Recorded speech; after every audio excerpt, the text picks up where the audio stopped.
আজ শ্রাবণ মাসের প্রথম সোমবার, তাই গেলাম মন্দিরে।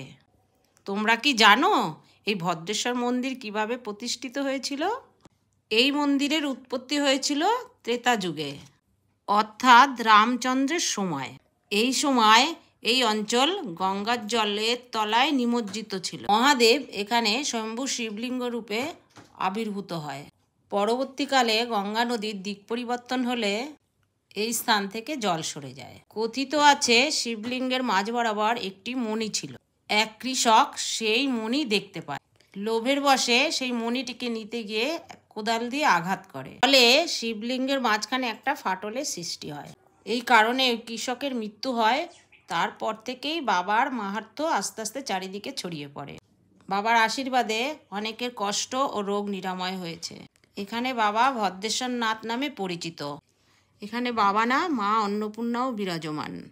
এখানে বাবা ভদ্রেশ্বরের নাম অনুসারে আমাদের এই জায়গার নাম ভদ্রেশ্বর। ওম নমঃ শিবায়।